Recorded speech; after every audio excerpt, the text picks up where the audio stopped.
जय हिंद दोस्तों, मैं किशन आप सबका स्वागत करता हूं और शुरू करते हैं आज के डिफेंस समाचारों को। और समाचार शुरू करने से पहले आप सबको नए साल की हार्दिक शुभकामनाएं।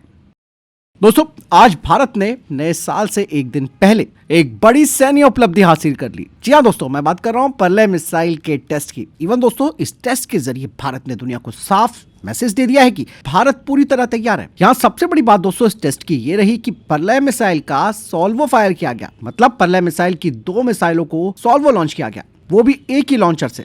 सॉल्वो फायर का मतलब दोस्तों एक ही लॉन्चर से, वो भी कम टाइम पे कई मिसाइलें दागना, जो कि इस बात को साबित करता है कि मिसाइल सिस्टम भरोसेमंद है, तेजी से हमला करने में सक्षम है और जंग की स्थिति में पूरी तरीके से तैयार है। पर्ले एक स्वदेशी सॉलिड प्रोपेलेंट और क्वाजी बैलिस्टिक मिसाइल है।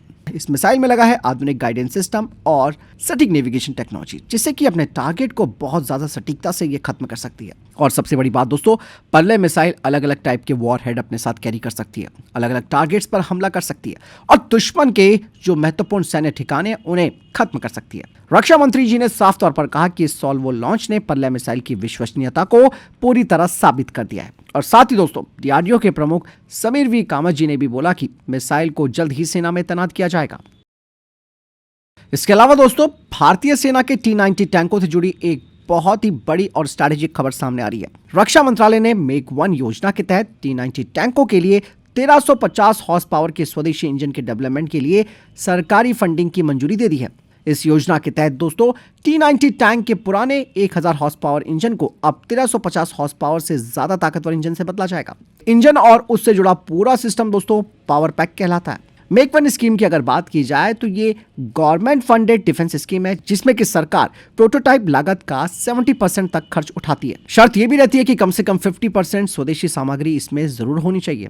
और इसी साल मार्च 2025 में डिफेंस एक्विजिशन काउंसिल ने T-90 टैंक अपग्रेड को मंजूरी दे दी थी। दोस्तों, 1350 हॉर्स पावर का इंजन भारतीय सेना के इन टैंकों के लिए काफी फायदेमंद होने वाला है। नया इंजन दोस्तों बेहतर पावर टू वेट रेशो के साथ आएगा, फास्ट एक्सीलरेशन होगा, चढ़ने की क्षमता बेहतर होगी और ज्यादा मैन्यूरेबिलिटी मिलेगी। मतलब टैंक तेज चलेगा, जल्दी पोजीशन बदलेगा और मुश्किल इलाकों में बेहतर लड़ेगा। लद्दाख जैसे इलाकों के लिए दोस्तों ये अपग्रेड खास तौर पर महत्वपूर्ण माना जा रहा है, क्योंकि ऊंचाई पर हवा पतली होती है, इंजन की पावर कम हो जाती है, लेकिन 1350 हॉर्स पावर का इंजन इस ताकत की कमी की भरपाई कर पाएगा। टैंक की ऑपरेशनल रेडीनेस बनी रहेगी और भारतीय सेना को कोई मोबिलिटी पेनल्टी नहीं झेलनी पड़ेगी। इसका स्ट्रैटेजिक फायदा भी है। मतलब ये टैंक अपग्रेड नहीं है दोस्तों, इससे भारत को मिलेगा high power tank engine technology, transmission और थर्मल मैनेजमेंट में विशेषज्ञता और फ्यूचर में यानी कि भविष्य के जो मेन बैटल टैंक्स और आर्मर्ड व्हीकल्स हैं उनके लिए भारत एक मजबूत बेस भी बना देगा और भारत विदेशी इंजनों पर निर्भर नहीं रहेगा। दोस्तों, भारतीय वायुसेना की ताकत बढ़ाने वाली एक और महत्वपूर्ण खबर सामने आई है। डिफेंस एक्विजिशन काउंसिल ने भारतीय वायुसेना के राफेल फाइटर जेट्स के लिए अतिरिक्त Meteor air to air missile खरीदने को एक्सेप्टेंस ऑफ नेसेसिटी दे दी है। ये डील काफी महत्वपूर्ण और बड़ी मानी जा रही है। और आपको मैं बता दूं कि मेट्योर मिसाइलों की अलग से अनुमानित लागत है 1500 करोड़ रुपए, जिसमें कि लगभग 80 मिसाइलें ली जाएंगी और इससे हमारा राफेल का जो स्क्वाड्रन है उसकी बियॉन्ड विजुअल रेंज ताकत कई गुना बढ़ जाएगी। और इवन दोस्तों, मेट्योर मिसाइल AIM-120 एमरम से बहुत ज्यादा घातक मानी जाती है। मेट्योर में 2-वे डेटा लिंक है, जिसका मतलब है कि मिसाइल उड़ते हुए भी अपने टारगेट को अपडेट कर सकती है या बदल सकती है, जिससे कि सॉलो फायर और मल्टी टारगेट अटैक और ज्यादा असरदार हो जाता है। ये खरीद इसलिए भी जरूरी है कि भारत देख रहा है कि चाइना अपने J-20 स्टेल्थ फाइटर जेट का प्रोडक्शन बढ़ा रहा है। उसके पास PL-15 और उसके आगे की वेरिएंट वाली मिसाइलें तैयार हो रही हैं और इवन पाकिस्तान के F-16 भी अपग्रेड हो रहे हैं। लंबी दूरी की AM मिसाइल उन्हें मिली है। ऐसे में मेट्योर मिसाइल भारत को एक बड़ी एज इनके ऊपर देगी। अब यहाँ पर ये खरीद इसलिए भी जरूरी है क्योंकि अभी अस्त्र मार्क 2 के प्रोडक्शन को मंजूरी मिली है, थोड़ा सा वक्त लगेगा, इसीलिए कम संख्या में मेट्योर मिसाइलों को खरीदा जा रहा है। लेकिन सबसे बड़ी बात होगी अस्त्र मार्क 3 और इवन दोस्तों इंडियन नेवी के 26 राफेल मरीन में भी मेट्योर मिसाइल लगी होगी। दोस्तों, हाल ही में डिफेंस एक्विजिशन काउंसिल ने इंडियन एयरफोर्स के लिए स्पाइस 1000 ग्लाइड बॉम्ब किट्स की मंजूरी दी। ऐसे में काफी लोगों का सवाल ये आ रहा था कि जब डीआरडीओ की गौरव लॉन्ग रेंज ग्लाइड बम तैयार हो चुकी है तो फिर इतनी महंगी विदेशी स्पाइस 1000 की जरूरत क्यों महसूस हुई। इसका जवाब मैं आपको दूंगा दोस्तों। दरअसल दोस्तों, स्पाइस 1000 कोई बम नहीं है, बल्कि एक गाइडेंस प्लस ग्लाइड किट होती है, जो कि किसी भी साधारण 1000 LB बम को लंबी दूरी के प्रिसिशन गाइडेड म्यूनिशन में बदल सकती है, यानी कि PGM में। स्पाइस 1000 की सबसे बड़ी ताकत दोस्तों ये है कि इसमें फोल्डिंग विंग्स होते हैं, INS plus GPS oblique set nav होता है, EO ऑब्लिक IR सीकर होता है, 2-वे डेटा लिंक होता है, रेंज 125 किलोमीटर और एक्यूरेसी की बात की जाए तो इसका CEP है 3 मीटर से भी कम।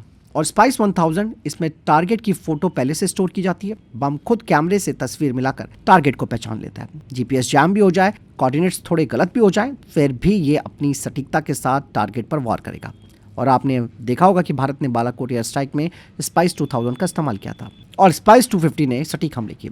इंडियन एयरफोर्स को इस पर काफी भरोसा है। अब बात करते हैं डीआरडीओ के गौरव ग्लाइड बम की। गौरव एक पूरी तरह स्वदेशी 1000 किलो का HSLD बम के लिए लॉन्ग रेंज ग्लाइड किट है। इसका प्रोडक्शन पार्टनर है अडानी डिफेंस और भारत फोर्ज। गौरव की बात की जाए तो दोस्तों इसकी रेंज 30 से 150 किलोमीटर है। टेस्टेड रेंज है 100 किलोमीटर।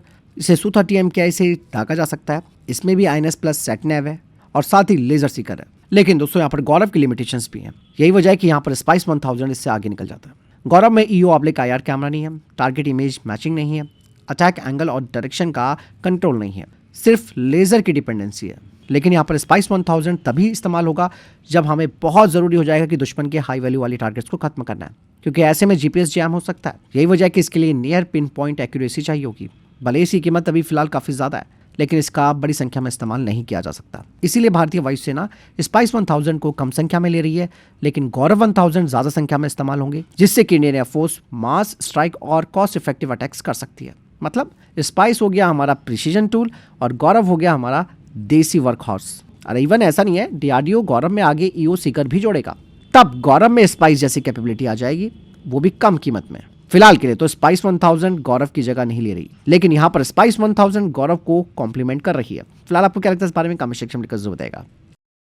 इसके अलावा दोस्तों अमेरिका ने 2026 के लिए भारत पाकिस्तान के लिए एक बड़ी चेतावनी दी है। अमेरिका के थिंक टैंक ने कहा कि भारत पाकिस्तान के बीच फिर से जंग हो सकती है। अमेरिका का think tank Council on Foreign Relation यानी कि CFR ने अपनी report conflict to watch in 2026 में कहा है कि 2026 में भारत पाकिस्तान के बीच सीमित युद्ध का खतरा बड़ा बन सकता है, जिसकी सबसे बड़ी वजह होंगी आतंकवादी गतिविधियां, कश्मीर को लेकर टेंशन। क्योंकि 2025 में भी पाकिस्तान ने ऐसे ही किया था। पहलगाम का हमला तो आप सबको मालूम होगा, जिसके जवाब में ऑपरेशन सिंदूर भारत ने लॉन्च किया और LOC पार आतंक के ठिकाने खत्म किए। हालांकि भारत ने साफ तौर पर पहले ही बोल दिया कि ऑपरेशन सिंदूर 2.0 भी शुरू हो सकता है। रिपोर्ट कहती है कि शांति भले ही अभी है, लेकिन स्थिति काफी नाजुक है। CFR की रिपोर्ट बताती है कि अगर फिर से कोई इस तरीके का आतंकी हमला होता है तो फिर ये टकराव बड़े मिलिट्री कॉन्फ्लिक्ट में बदल सकता है। बात साफ हो जाती है, युद्ध टला है लेकिन खत्म नहीं हुआ। 2026 में देखने वाली बात होगी कि आगे क्या स्ट्रैटेजी बनाता है पाकिस्तान और भारत उसे कैसे काउंटर करता है। वहीं दूसरी तरफ दोस्तों आज की जंग आप सबको मालूम है कि बंदूक से नहीं ड्रोन से जीती जाती है। इसी रेस में भारतीय स्पेशल फोर्सेस पाकिस्तान से आगे निकल चुकी है। दरअसल भारतीय सेना की पैरा स्पेशल फोर्स यानी कि पैरा SF लॉइटिंग म्यूनिशन और FPV ड्रोन्स के इस्तेमाल में पूरे दक्षिण एशिया में सबसे आगे मानी जा रही है और पैरा SF के पास कामिकेजी और सुसाइडल ड्रोन्स है। और इस वक्त आप सब जानते हैं कि भारत इस्तेमाल कर रहा है नागास्त्र 1, इजरायली हारूप, पॉलिश वॉर्मेट। इसके अलावा अगर छोटे ड्रोन की बात की जाए तो ज़ुलू डिफेंस का भी ड्रोन इस्तेमाल हो रहा है। यहाँ पर FPV की सबसे बड़ी ताकत मानी जा रही है। FPV से सैनिक गॉगल्स पहनकर ड्रोन को अपनी आंखों से उड़ाता है। इसका फायदा ये होता है कि बिल्डिंग हो, बंकर हो या गाड़ी, यहाँ तक कि बख्तरबंद टारगेट पर भी सटीक हमला किया जा सकता है। और इवन इंडियन आर्मी ने भी इसके लिए बड़ी तैयारी की है।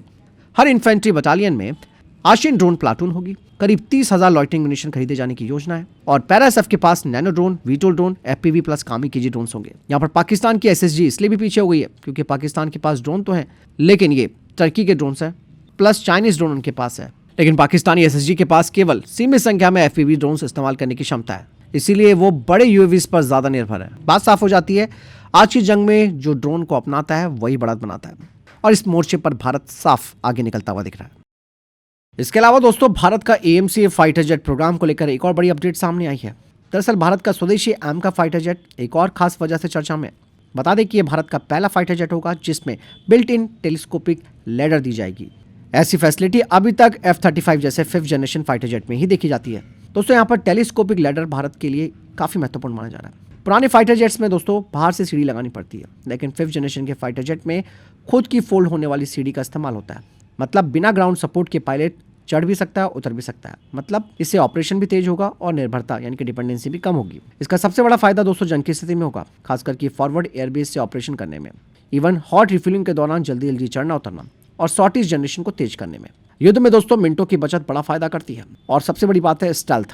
भारी सीढ़ी लगाने से स्टेल्थ कोटिंग को नुकसान हो सकता है, ग्राउंड सिग्नेचर बढ़ता है इससे, और AMC की बिल्ट इन लैडर फ्यूजलाज में छिप जाती है। स्टेल्थ डिजाइन सुरक्षित रहता है। इवन दोस्तों इसमें स्टेप साइज जो है वो पहले से तय होते हैं, बेहतर हैंड होल्ड होता है। दरअसल दोस्तों AMC का कॉकपिट काफी ऊंचा होगा, इसीलिए उसके लिए ये बिल्ट इन लैडर काफी जरूरी है। टेलीस्कोपिक लैडर दोस्तों केवल एक फैसिलिटी नहीं है, बल्कि ये दिखाता है कि AMC को शुरू से ही पूरे 5th जनरेशन फाइटर जेट की तरह डिजाइन किया जा रहा है। इसके अलावा भारत के स्वदेशी फाइटर जेट LC तेजस मार्क 1 के लिए एक बड़ी प्रोडक्शन उपलब्धि सामने आई है। दरअसल L&T ने दूसरा विंग सेट सिर्फ 128 दिनों में तैयार करके HAL को भेज दिया। यह अब तक का सबसे तेज प्रोडक्शन साइकिल माना जा रहा है। विंग सेट दोस्तों काफी महत्वपूर्ण होते हैं, और विंग सिर्फ पंख नहीं होते, स्ट्रक्चर, स्ट्रेंथ, हथियार और फ्यूल लोड और एरोडायनेमिक्स होते हैं। विंग्स में देरी मतलब पूरा फाइटर लेट होगा।